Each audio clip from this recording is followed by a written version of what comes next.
It started like any other gloomy week in Cleveland. Gray skies, cautious optimism, and a fan base that's been emotionally bruised for decades. Everything seemed quiet until Jeudy decided to drop a truth bomb that would set the Browns' world on fire. Reporters asked him about the Browns' bizarre four-quarterback plan from camp, the one that gave valuable reps to Joe Flacco and Kenny Pickett, both long gone. Was it all a waste of time? Jeudy didn't hesitate. I won't say a waste of time. I don't know what that was. I'm sure everybody thought they'd still be here through the season, but things changed. It was the kind of honest, unscripted comment that made people stop scrolling. In a single moment, Jeudy had said what half the locker room was probably thinking, that Kevin Stefanski's so-called plan was a mess. And right in the middle of that mess, Shedeur Sanders. When Jeudy's words hit the airwaves, Cleveland went into meltdown. Local shows, podcasts, and national pundits all asked the same question. What's going on with Stefanski and his quarterbacks? Because buried underneath that polite answer was a much bigger story, one that involved ego, fear, and maybe a little jealousy. See, Stefanski had reportedly sidelined Shedeur Sanders, keeping him deep on the depth chart behind Dillon Gabriel and the now-traded Joe Flacco. And that didn't sit well with fans or players. You can't just snub Shedeur Sanders. That's like ignoring a live wire and then wondering why the lights went out. The guy is more than a quarterback. He's a brand, a statement, a phenomenon.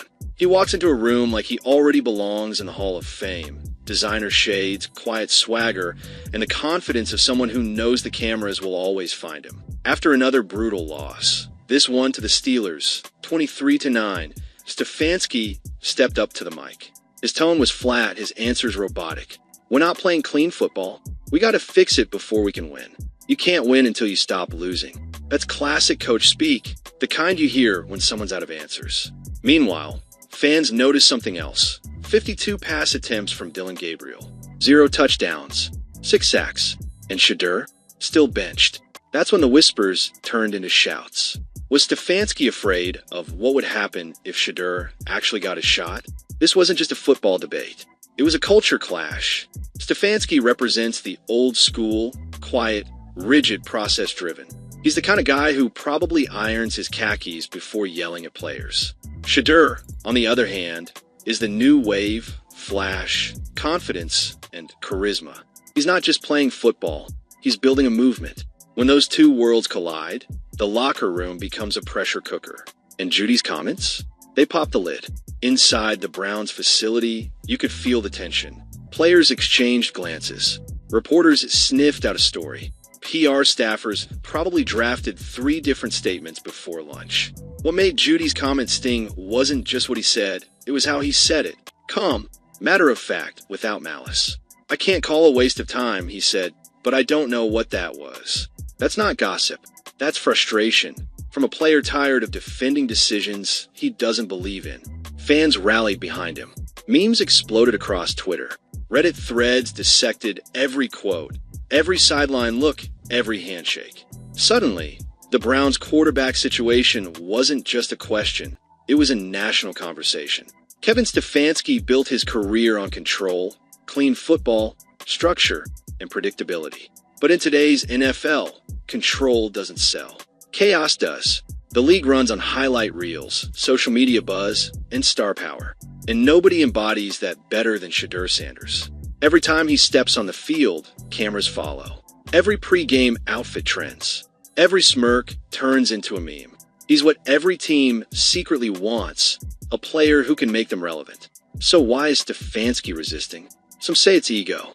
Others say it's fear. Fear that Shedeur's rise could make the coach himself expendable. Because where Shedeur goes, Deion Sanders isn't far behind.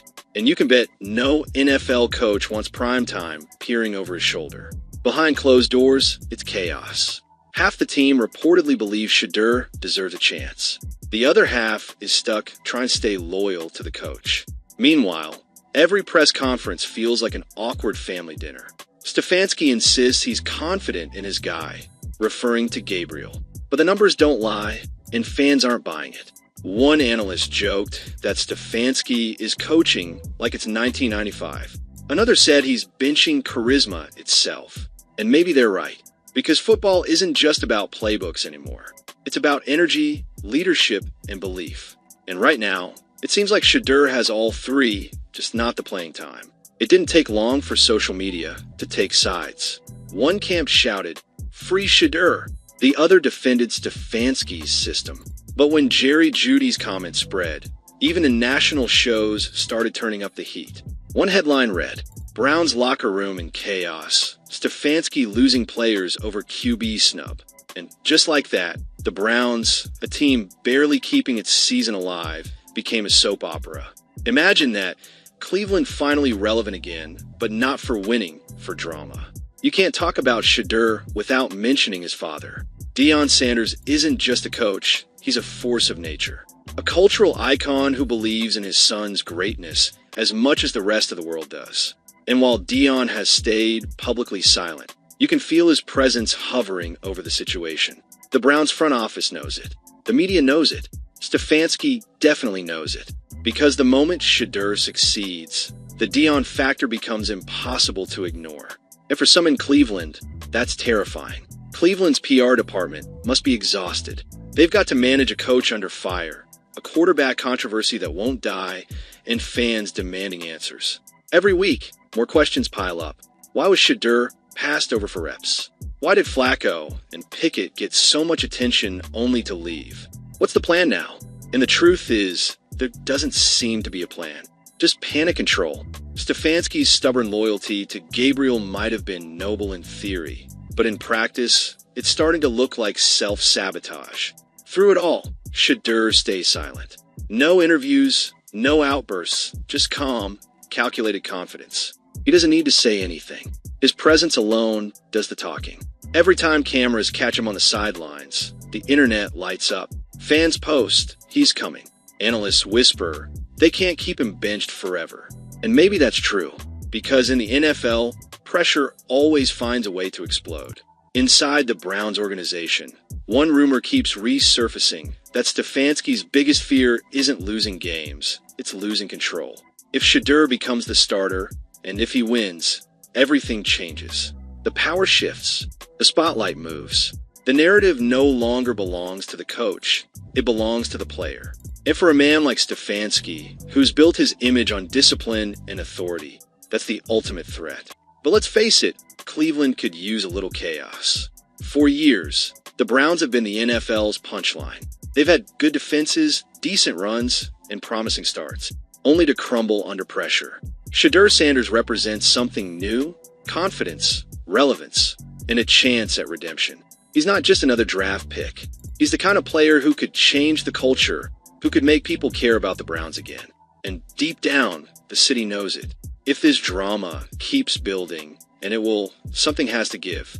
The front office can't ignore fan pressure forever. The locker room won't stay silent. And Stefanski? He's running out of excuses. Jeudy may not have meant to start a revolution, but that's exactly what he did.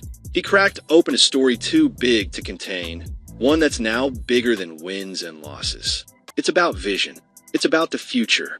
And it's about a young quarterback who refuses to be underestimated. If Shedeur ever steps onto that field and delivers, the city of Cleveland will erupt. All the memes, the headlines, the arguments, they'll vanish the second he throws that first touchdown.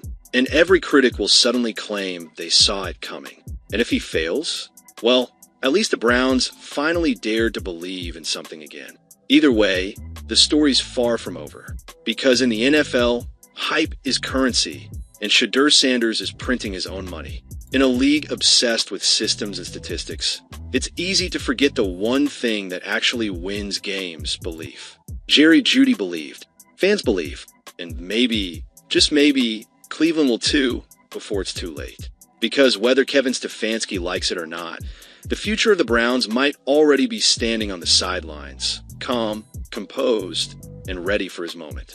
Shedeur Sanders isn't waiting for permission. He's waiting for opportunity.